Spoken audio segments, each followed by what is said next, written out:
Hi everybody. I will answer the questions made by Dr. Boyd. The first one is about why students with special needs can be bilingual. And around this topic, we still have some misconceptions about their direct relationship between bilingualism and language and communicative disorders. And according with some researchers and some authors, that is a misconception. Something that really caught my attention was when in the video Dr. Brenda Gorman was talking about the ability of, of learn a second language is more related what the kid can do. If as a kid that is labeled with a special need is able to learn a first language, that means that they are also able to learn a second language. Something that also like I can remark that is pretty important that I read in chapter 15 is that be bilingual is related with provisions. That means like what kind of provision, what kind of material, human resources or financial support those children have around. All the children, they have different things or different supports or resources around them, and that is also one of the factors that can impact to be or no bilingual. Also, this situation depends about the type and degree of the special education need or the condition of the children, the proficiency that they have in the language, the learning capacity, age, the social and emotional maturity, than the degree of success in previous educational assessments. I found a last one that is the wishes of parents, that of course is one of the most important ones, because it's not about to be bilingual, it's about functionality.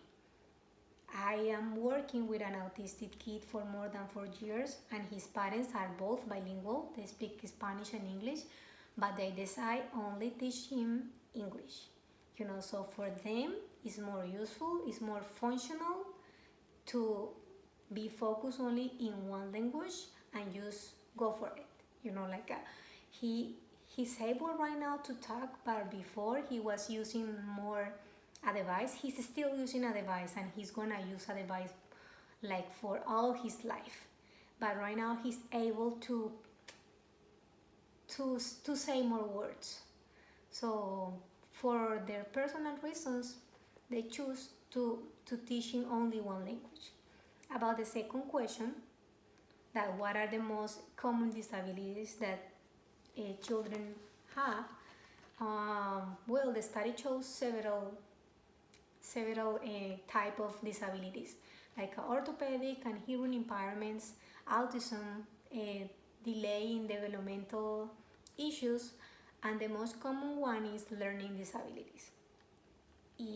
This is almost that represent more of the 30% in the population. So the last question is, what are some effective strategies to advocate for the educational and social equalities for English learners? I was meditating about this, like many ideas came to my mind.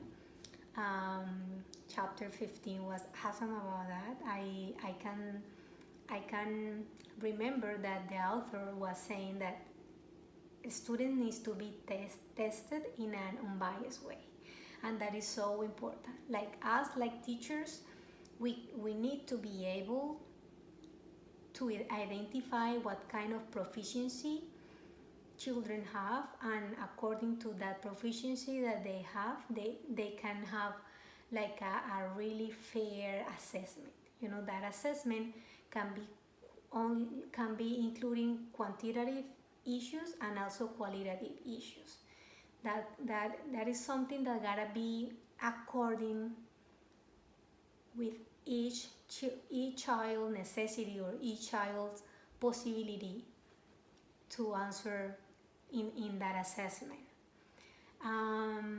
The second idea that I think that may help English learners can be identified when a student have any physical or any behavioral problem. That is pretty important to see like how well they are physically and how well they are emotionally, and see if those difficulties can be something that can affect their learning, you know. Also, for me, it's super important, like teachers, we we gotta be pretty clear about the approach that we are using to teach them.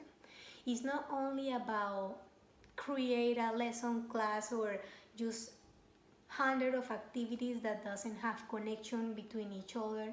For me, for me, teaching is more like creating a symphony. You know, when you are teaching, you are creating a whole thing that you see ahead. You see like where you want to see your kids in 1 year.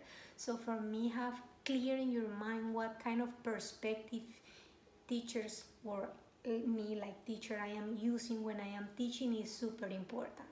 I am totally like believer in the sociocultural perspective, where students they have their center of they are the center of the classroom. They have the principal role in their own learning. So I love to create new material for them.